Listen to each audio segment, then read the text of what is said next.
Mais uma pesquisa desenvolvida pela Embrapa para o campo e dessa vez um sistema de controle para carrapatos em bovinos, o Lone Stick.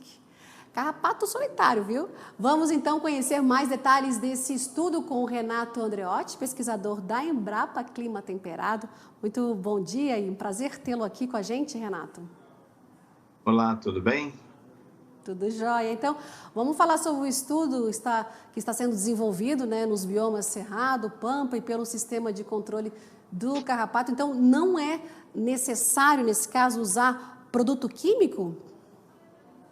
É possível controlar o carrapato sem uso de produtos químicos. Isso a pesquisa da Embrapa está mostrando.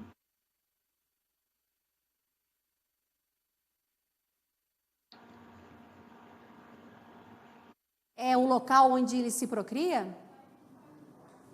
É importante nesse manejo você separar o carrapato do hospedeiro, né? O carrapato dos bovinos. Por isso que a gente chama ele de sistema Lone-Tick, que é um sistema de controle deixando o carrapato solitário. Se usa muito um produto químico, né? O carrapato ele pode então criar uma certa resistência ao produto? Exatamente, isso é um problema global, não é só aqui no Brasil. É importante lembrar que a principal ferramenta do controle hoje é o controle químico, usando o controle estratégico, quer dizer, você define uma época do ano para atacar a população de carrapato no sistema produtivo. Com isso, a gente então tem efeitos colaterais, que é a seleção de cepas de carrapato resistente às bases químicas que são utilizadas nas propriedades. E nós temos informações já que todas as bases químicas praticamente desenvolvem resistência ao longo de algumas gerações de carrapatos sob pressão do uso dessas bases químicas no controle. Controle aí nos meses, qual mês seria mais indicado então para o pecuarista fazer esse controle? O controle estratégico, a gente precisa trabalhar com a população de carrapato do campo, as larvas, numa população mais baixa possível. E isso acontece no final do período seco e início das águas. Então, nós estamos agora num período que começou a chover, então nesse período a gente precisa fazer o controle estratégico.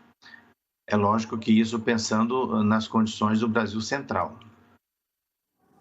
E até o momento a pesquisa ela está sendo desenvolvida, né, Renato? Agora fala em números que vocês chegaram até o momento nessa questão dessa redução aí do carrapato no boi, sem o uso então do produto químico. Nós trabalhamos num primeiro momento com estudos mostrando que seria viável. Isso publicamos um documento lá em 2016, está disponível na nossa página chamada Museu do Carrapato. Todo mundo tem acesso gratuitamente dessas informações. E a partir daí nós criamos uma proposta factível utilizando uma raça sensível, que foi a raça Cenepol, principalmente pensando no Brasil Central, na região de Cerrado.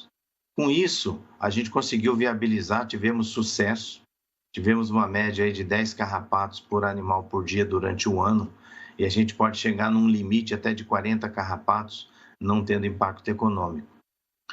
Assim, nós resolvemos continuar com os estudos. Então, nós lançamos uma segunda etapa com os estudos no Brasil Central, utilizando a raça Angus, que é uma raça muito produtiva de carne e que ela precisa um controle muito intenso do carrapato por conta disso. Então, nós estamos terminando agora, em novembro, esse trabalho, e isso tem mostrado sucesso. Ao lado disso, nós tivemos, então, que pensar nas outras regiões do país. E por conta dos relacionamentos e do histórico e das prioridades, nós escolhemos trabalhar na região dos Pampas, onde a cadeia produtiva é importante e aonde o carrapato é um problema muito sério, tendo em vista de que a genética lá é muito usada de forma a aumentar a produtividade do rebanho da região. Mas, por outro lado, o carrapato também é um grande problema. Bem, essa questão, o carrapato traz grandes problemas, né? Então é fundamental que o pecuarista ter esse controle, né? Porque o carrapato ele pode trazer prejuízos ao desencadear então o aparecimento da doença conhecida como tristeza parasitária bovina, né? Rapidamente, Renato, fala um pouco sobre esses sintomas dessa doença. Essa doença, ela causa uma febre intensa, o animal perde o apetite e por isso ele fica abatido e aí tem esse nome chamado de tristeza. É transmitida por 3 agentes e o problema é muito mais sério na região sul do país e em algumas regiões de altitude, como Santa Catarina e Minas Gerais, onde a instabilidade desses agentes, eles são transmitidos de forma a causar surtos de mortalidade na população. É muito comum ocorrer aqui ou a gente não tem dados ainda dela acontecendo tão frequentemente aqui nos pastos do Brasil? Olha, no sul do país é muito comum. Quem não controla bem o parasito, o carrapato, aí no início no início das chuvas, tem surtos e o problema é sério, principalmente do ponto de vista econômico. Então, isso precisa ser muito bem administrado na região sul do país. Na região central, esse problema pode acontecer principalmente relacionando animais que têm deficiência nutricional em função do período da seca, como nós tivemos esse ano. E isso pode favorecer um balanço para o lado dos agentes e a doença acontecer de uma forma mais intensa.